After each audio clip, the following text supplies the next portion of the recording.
Thursday Eastern Time, and you know what that means. It's time for Tune Into Life and the Creative Kraken.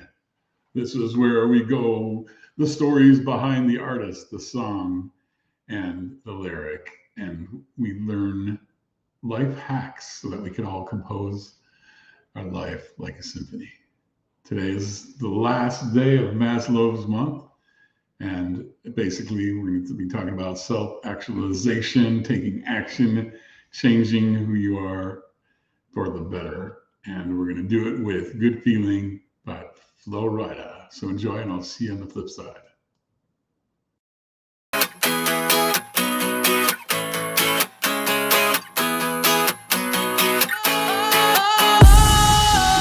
Sometimes I get a good feeling, yeah.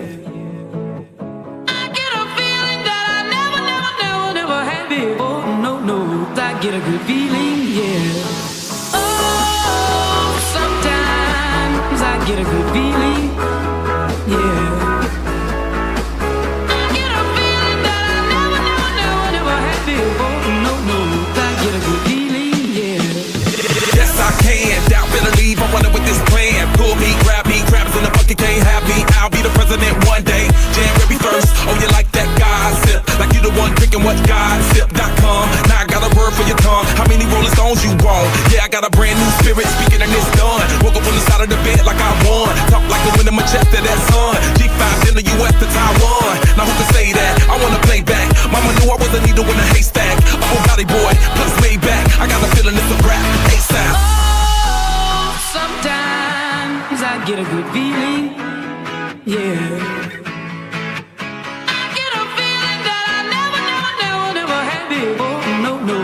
Get a good feeling, yeah. Oh, sometimes I get a good feeling, yeah. I get a feeling that I never had before. No, I get a good feeling.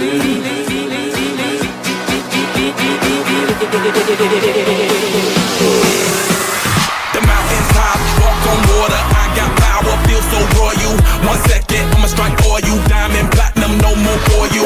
That adrenaline, never giving in. Giving up's not an option, gotta get it in. Witness, I got the heart of 20 men. No fear, go to sleep in the lion's den. That glow, that spark, that crown. You're looking at the king of the jungle now. Stronger than ever, can't hold me down. 100 miles gunning from the pitcher's mouth. Straight game face, it's game day. See me running through the crowd full of melee. No trick plays, I'm Bill Gates. Take a genius to understand me. Oh, sometimes I get a good feeling, yeah.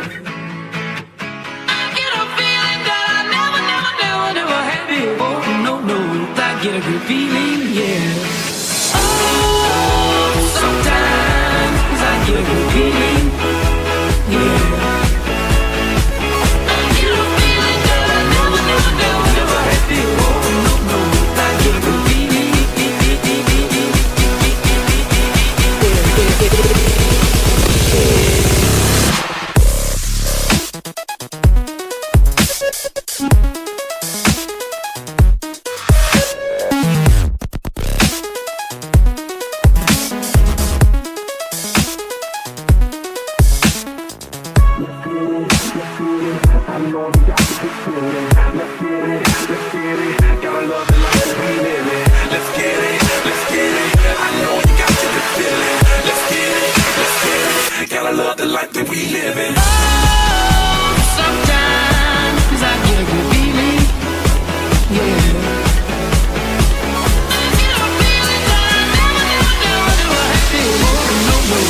Get a good feeling, yeah.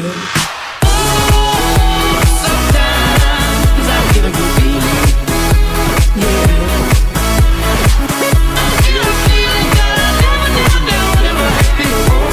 No, I get a good feeling, yeah.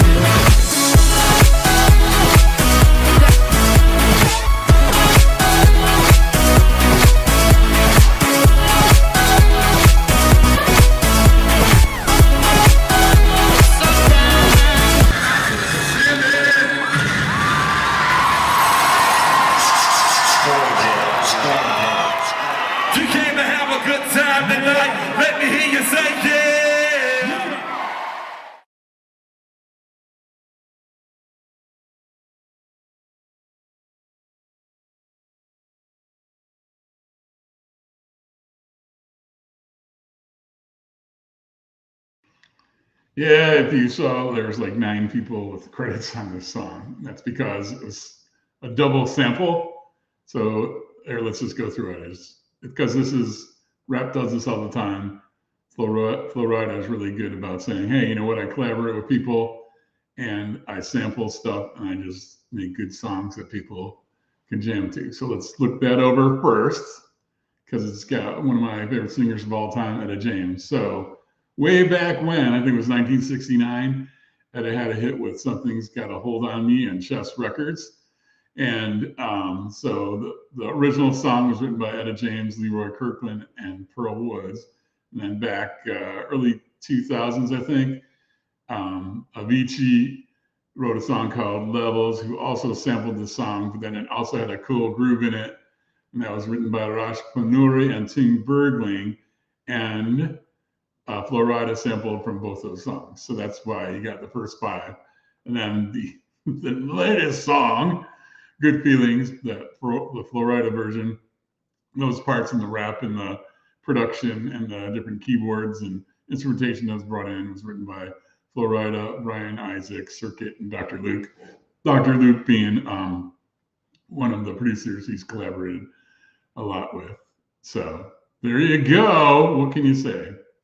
In the early days of rap, they didn't really, I've always liked rap, but in the early days of rap, they didn't really credit sampling. And I know he's not a good rapper, but my favorite instance was Vanilla Ice. So in Ice Ice Baby, if you've never heard that song, he like basically takes the lick from Under Pressure, the bass lick from Under Pressure by Queen, and rips it off like completely. And then he was in one interview and they're like, so is that Queen's bass? And I swear to God, I won't get it exact, but anyways, goes, oh, no. Bass line for Ice Ice Baby goes, do, do, do, do, do, do, do. And the one for Queen goes, do, do, do, do, do, do, do, do, which is not true. But anyways, it's like, see, it's different. Yeah, that's right. It's a 10-chord riff. I mean, a 10-note riff, and you ripped off 9 of them. But no, it's not 9 overlap. Anyways, those days are over, and raps and hip hop have been very good about who they sample with, giving credit to the people. And so, Etta James being one of my favorite singers of all time, Something's Got a Hold on Me, has to be one of my favorite songs. The beauty of the Flo Rida song and the Avicii song is that they only sample that lyric. Oh, got a good feeling. That whole part, that's Etta James. And those 2, 3, 4 lines, whatever, because I think it alternates. Those are actually sung. She does like an a cappella without music kind of intro to the song. She's got a beautiful voice. May she rest in peace. Anyways, and so they took that, and it doesn't really have any of the Something's Got a Hold on Me aside from that beginning, but that beginning it's just beautiful. And then just having it repeat over and over. I mean, I love Something's Got a Hold on Me, but just the repeat of that phrase over and over, right now I'm getting chills just because that whole song, the Good Feeling. Well, obviously, any Etta James songs makes the hair on the back of my neck just raise and go, it's so awesome. She's so good. I mean, she had Grammys in, rock and roll, blues, gospel, rhythm and blues. She's in the Rock and Roll Hall of Fame, the Blues Hall of Fame. She has a Lifetime Achievement Award. She was freaking awesome. And that she had a real troubled life too. She was a heroin addict for a while. Then she got leukemia, and then she got Alzheimer's, and then she was morbidly obese, and then she got what's that surgery called? Bariatric surgery, where they redirect your stomach bypass or something, so you lose weight. And she lost like 200 pounds, and then she had a revival in her career. What a life, man! Yeah, she had an awesome life. But then. And she deserves to be talked about because this whole song, to me, is threaded together. Flo Rida and Dr. Luke were really good about bringing that in, but that just riff, her voice coming through, just to me, that makes the song. The song would be much less without that. Oh, got a good feeling. Of course, the beat, the bass, and all that starts with Flo Rida. Anyway, I just like Flo Rida because so a lot of rappers, not all, but many rappers, especially male rappers and some female rappers too, think they need street cred, and they think what street cred means is that they have to have prurient interest and have just like almost on perversion of drugs, sex, drugs, and rap. Just like it used to be sex, drugs, and rock and roll. It's sex, drugs, murder, and rap. So you got to have street cred. You had to be a pamper or murder or whatever, or you're really tough or all that. It's kind of bullshit. But yeah. So anyways, Flo Rida and Florida, excuse me, you little slobber there. So Flo Rida, also known as Tamar LaSalle Dillard, that's his real name. Okay. So let's just put the facts out first. Yes, he was pulled over for drunk driving. He had a .185, which I guess is 2 times the legal limit outside of Miami, where he's from and where he lives. And I think he had a drug charge once too, but not a lot of violence. So he made a couple of mistakes, but he just seems to have like a mellow, laid back kind of vision. And as you'll see from some of the quotes we share today, where we get the life hacks, you'll see it just seems like his heart's in the right place and he's doing music because he loves it. And he understands where his success comes from and the fans, obviously, because they buy his records and that's how he makes money. And yeah, so yeah, I just like the guy.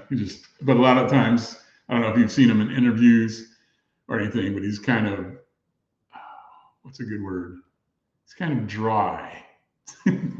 Like he'll give a pat answer, not like a canned answer, but just kind of a, so how's the new album coming? Well, we're working on it and it'll be coming out in a couple months. Like that'll be it. There'll be no flavor.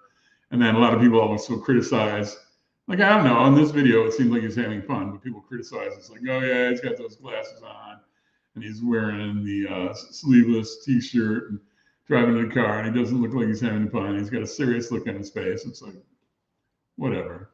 I like the song and obviously I've never met him, but I like Miami. I like his vibe. I like him. He's collaborated with over like 56 artists. I believe he's had, I think he's charted songs he's been involved with, whether it's him as a solo artist collaborating with someone or being featured on somebody else's album. I think he has like 56 songs that have charted on the top 100 charts, whatever genre he was in. Yeah, nothing to snuff at. I mean, I think 80 million? I don't know. I think I read, yeah, he sold a total of 80 million records. So he's got to be doing something right. The fans like him. So, yeah, I mean, quit knocking him. Anyway, so let's get to the first quote by Flo Rida, or, oh man, what's his name again? Tamar LaSalle Dillard, the Miami native. So here we go. So, growing up in Miami, hey, back to the Miami of Flo Rida, rapper, singer, songwriter. So growing up in Miami, having these different cultures and being inspired in so many ways musically has let me have a very long career. Because just when you think I'm going to do this type of record, I go and do something else. So, and that's one of the reasons I like him too. He doesn't stick to one genre and he goes wherever he has fun. To me, it seems like he has fun. And the songs to me like uplift me and make me feel good about it. So I don't know. To me, that's one of the aspects I use music for. It's to lighten my mood or inspire me and stuff. And especially like this song and some of his other hits, they inspire me. So they did their job. And I think that's cool. Now, I don't know if any of you ever been to Miami, but Miami is a pretty cool city. But it's really weird. It reminds me, not weather-wise, but just kind of culturally, sort of reminds me of like Chicago. I grew up in Chicago. So if you've never been to Chicago or Miami, so there's these extremely, what's a good word? Ritzy, rich, very like Miami Vice type stuff. Like, our shit don't stink and it's just really cool. And there's like bleeding culture out of the walls and really really cool looking venues and lots of good food and dancing and music. And then you can go like a block over and it'll be like lean-tos and very poor people and street people and all that kind of thing. So, but the culture is wide no matter where you're at. It's just a very diverse city. I mean, a lot of it is Latino and white community with obviously black parts of the community too.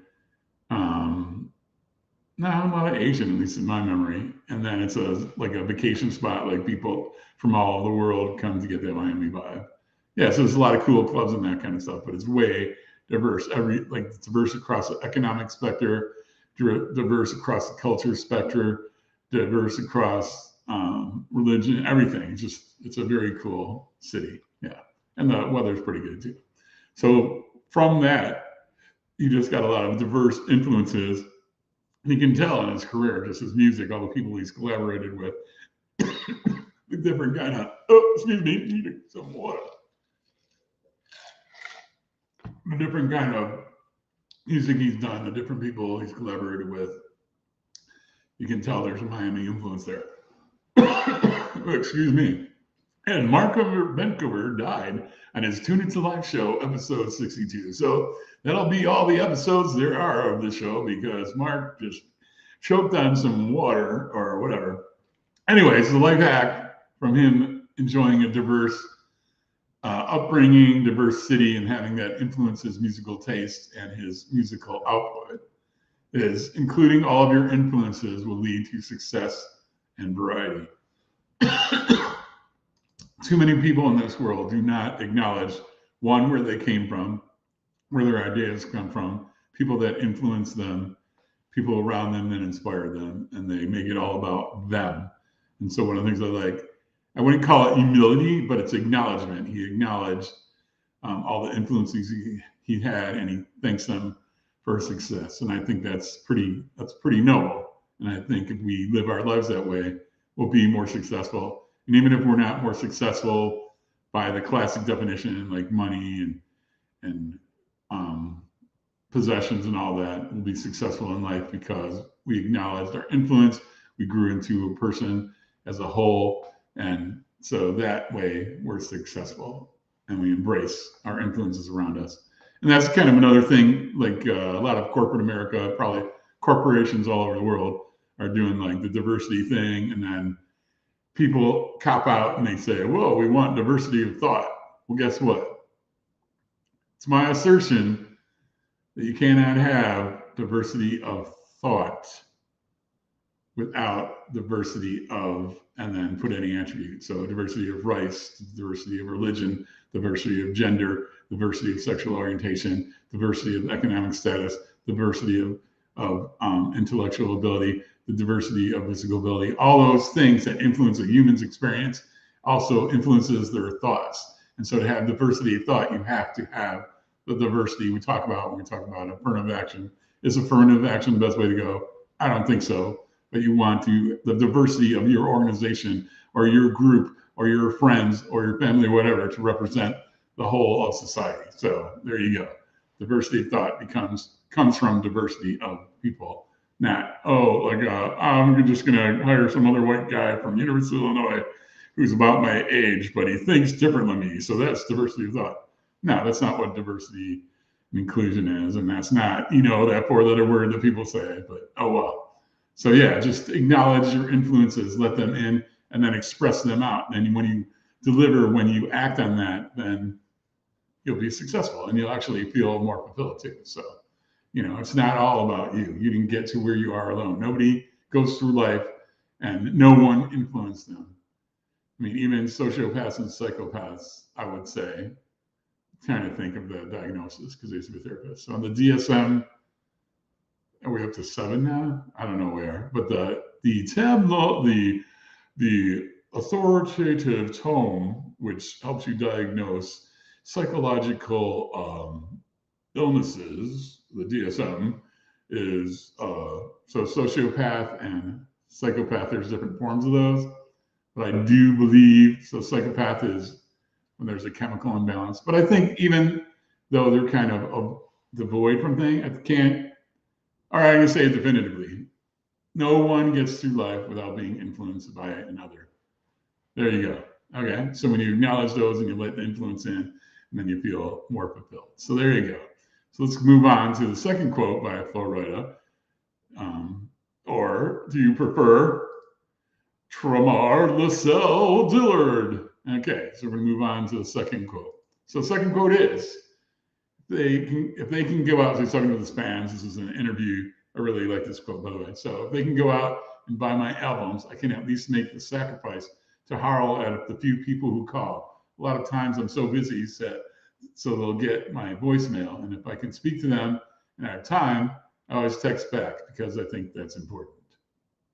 So let's just break that down a little because I didn't see the context of the interview. But if you're breaking it down and reading between the lines, that means somehow some people get his personal phone number and that when they call him, if he's available, he will answer and he will talk to them. And if he can't do that, he will text them. Even if he doesn't know them, they're just fans and somehow they got his contact information and they contacted him. And he acknowledges like, hey, I would not be where I am if you didn't buy my albums. And I have a pretty darn good life. So you know what? I'm going to give you the time when I can. When I have the time, I'm going to talk to you. That's pretty darn cool. So because there's a lot of celebrities out there who are snobs and forgot where they came from and forgot who pays for their life. And so just when a celebrity does that, and we're talking 80 million records, ladies and gentlemen, 80 million, more than 80 million records. So the dude's pretty successful. Anyways, and even though he has that story where his record label and management tried to rip him off, he sued him and he got millions that he earned through his thing back. So that's good. It actually has a happy ending because there's a lot of artists out there who had many hit songs and didn't make anything from them and couldn't do anything about it. So Tramar Lascelles Dillard did not allow that to happen. He sued him, he's got his money. And he acknowledges that he got his money from people who buy his records and come to his concerts and buy his merchandise. And that when he has the time and they acknowledge him and come to him and talk to him, he will talk to them. So that's pretty cool. And so that gives us the slide pack. And this slide pack that relates to that quote is continued success comes from recognizing those that help you get there.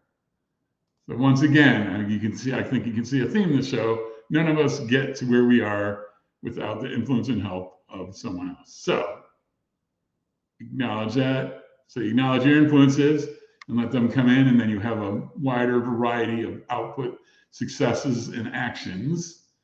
And then other people, like most of us, the way we make money is we have a product or service, or we contribute to the making or delivery of a product and service. And then someone, a consumer or customer, buys that product and service, therefore producing income and revenue of which we get a part of. If we're an entrepreneur or like a musical artist, we get a bigger part of it. But even if you're employed with a corporation, if there ain't no money coming in, you ain't gonna have a job for long. So acknowledge the people, that guy there, the people that are purchasing your product. The customer is not always right. I do not believe in that expression, but the customer does pay the bills, creates the revenue, and then creates your living. So acknowledge that and then deal with that. So that's all we're saying here. And then we're going to move on to the third quote by Tramar Lascelles Dillard. I just like saying that name. It's such a cool name. Yeah. I mean, I bet he didn't, I don't know if he took Spanish class in high school, but when I took Spanish in high school, there was 4 other marks. So was Marco Cinco. No uniqueness in that, just Marco Cinco, number 5. So I'm sure Tramar Lascelles didn't have any other Tramar Lascelles, and so he got to acknowledge his name. And now he's known as Flo Rida. All right, so the last quote of the day is, giving is most important to show the less fortunate that you don't give up. You always want to live a better life. So let's break that one down a little too. So once again, that was in an interview. And so part of the thing that was missing is context. And so now the second quote and life hack, we were talking about how people that buy his records and come to his concerts and buy his merchandise, he realizes that's where he gets his livelihood from, and that he's enjoying the lifestyle he enjoys and has all the things he enjoys because of those people. And so he's going to give him time. Now he's saying, yes, I am enjoying all those successes, my riches, my lifestyle, whatever. And I have enough, and now I'm going to give back to the community, to lesser fortunate than myself, and then also spread a positive message saying, hey, if I can do it, you can do it, giving some hope, some little gleam. He can be the influence in somebody else's life. That's all it takes sometimes, is one little inkling, one little high, one little smile, someone that takes time or whatever. I mean, I just watched an episode of Ghost Whisperer. Yes, I know. I like Ghost Whisperer. But anyway, this is really good. It's about the Ghost Whisperer's husband. Basically, when he was in high school, I think he was a senior, and they were at some prom or something. There was a less than classically beautiful girl who had not buck teeth, but bad teeth and glasses, and she was kind of a wallflower, so she wasn't very popular. And the Ghost Whisperer's husband was very popular in high school, and so we saw this dance, like people were picking on her, like they had a scene where she was taking some punch, and then someone bumped into her, and then she spilled the punch all over her dress, and then they just laughed at her and called her a dork or whatever. And so her husband, this will make sense in a second. So her husband, and when he was a teenager, so he's at this dance, and he goes, hey, would you like to dance? And so he danced with her, and he basically said, you're the most beautiful girl here, and don't let others criticize you, and all this kind of stuff. And so this girl grew up to be a supermodel, and then she died. And if you don't know, Ghost Whisperer, basically, she's a ghost whisperer, so she talks to ghosts, and then they have to like do something because they haven't gone into the light yet.